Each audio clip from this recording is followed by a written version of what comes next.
संजीव मुखिया की बात कर लेते हैं। नीट पेपर लीक का आरोपी सीबीआई फिर से एक्टिव हुई है, 7 दिन की रिमांड मांगी है। तो लोग जानना चाहेंगे थोड़ा इनके बारे में, भाई साहब क्या गुणा गणित चलाते थे, कैसे पेपर लीक कराते थे, क्या चल रहा है फिलहाल अभी? देखिए, संजीव मुखिया का कनेक्शन सिर्फ बिहार में ही नहीं था। संजीव मुखिया का कनेक्शन देश के कई राज्यों में था, बड़े बड़े शहरों में था। संजीव मुखिया नालंदा से आते हैं और संजीव मुखिया से जब पूछताछ हुई और जो बातें छन करके बाहर आ रही हैं, उसमें संजीव मुखिया एक बड़ी दिलचस्प कहानी बताते हैं। दरअसल किसी भी क्राइम को करने का एक मोटिव होता है जी। और जब इन्वेस्टिगेटर ये पूछता है कि आपने ये क्राइम क्यों किया, इसके पीछे तुम्हारी मंशा क्या थी, तो जब मंशा अपराधी बताता है तो इन्वेस्टिगेटर ये तय करता है कि वाकई वो जो कह रहा है कि इस क्राइम के पीछे उसका मोटिव ये है, तो उसमें दम है क्या, उसमें सच्चाई है क्या। आप संजीव मुखिया की बात सुनेंगे तो संजीव मुखिया कहते हैं, संजीव मुखिया का कहना होता है कि मैं अपनी पत्नी को एमपी और एमएलए बनाना चाहता था। मेरी पत्नी अगर निर्दलीय खड़ा हुई होती तो जीत भी गई होती। संजीव मुखिया को अपनी लोकप्रियता पर इतना भरोसा है।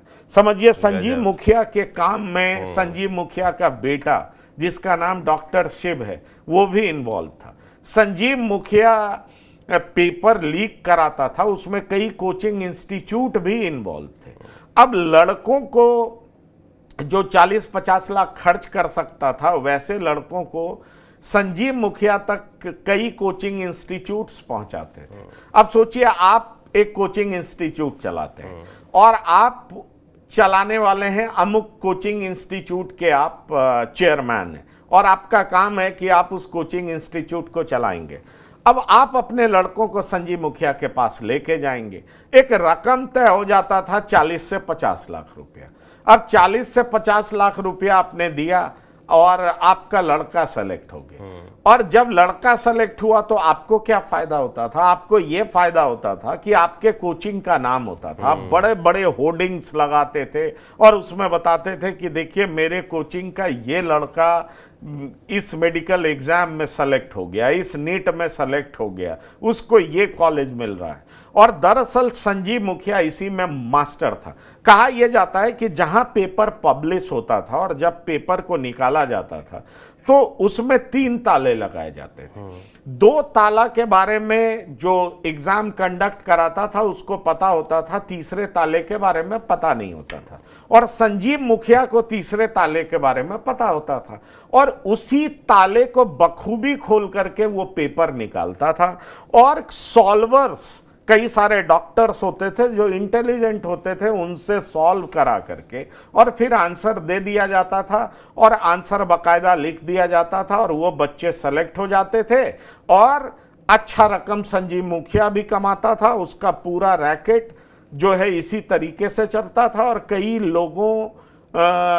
कई बच्चों का सिलेक्शन भी होता था। कहा यह जाता है कि कई सारे ब्यूरोक्रेट्स, कई सारे नेता, कई सारे सफेद पोश लोग इसमें इन्वॉल्व थे। संजीव मुखिया बाकायदा इस काम को बखूबी अंजाम देता था और उसका मकसद जो था वो कहता है कि अपनी बीवी, अपनी पत्नी को वो एमपी और एमएलए बनाना चाहता था। तो आप समझ लीजिए कि जब इस तरह के लोगों की पत्नी अगर संसद पहुंच जाती तो संसद की मर्यादा क्या रहती, वो पता नहीं कौन पैसे देता और उस पैसे के एवज में वो सवाल पूछती। ये सब तो बात की बात है, पर संजीव मुखिया का पूरा ऑपरेशन इस तरीके से चलता था। ईओडब्ल्यू को सब कुछ पता लग चुका है, संजीव मुखिया सरेंडर हो चुका है, उसका जो मोडस ऑपरेंडी था वो सब लोग समझ चुके हैं। सवाल ये है कि इस तगड़े नेटवर्क को क्या वाकई इन्वेस्टिगेटिव एजेंसी तोड़ पाने में कामयाब होती है, ये देखना दिलचस्प होगा। इस बार भी 4 तारीख को परीक्षा है। कई सारे मेहनती छात्र निश्चित तौर पर ये उम्मीद कर रहे होंगे कि इस बार किसी तरीके के नकल का काम नहीं होगा, कोई पेपर लीक नहीं होगा और कोई पेपर लीक नहीं होगा तो जो छात्र मेधावी हैं, मेहनती हैं, वो सेलेक्ट होंगे। मैं आपको थोड़ा पीछे भी लेके चलता हूं। इसी तरीके से एक और नाम था रंजीत डॉन का। रंजीत डॉन भी चुनाव में उतरा था और आप हैरान हो जाएंगे कि बिहार के बड़े चर्चित डीजीपी ओझा साहब सिर्फ 5,000 वोट ला पाए थे और रंजीत डॉन को 80,000 वोट आया था। तो जान लीजिए, रंजीत डॉन कहा जाता था, कई लोगों को उसने डॉक्टर बनाया और इसी तरीके से पेपर लीक करता था, अच्छे स्टूडेंट को उसके पीछे बिठाता था।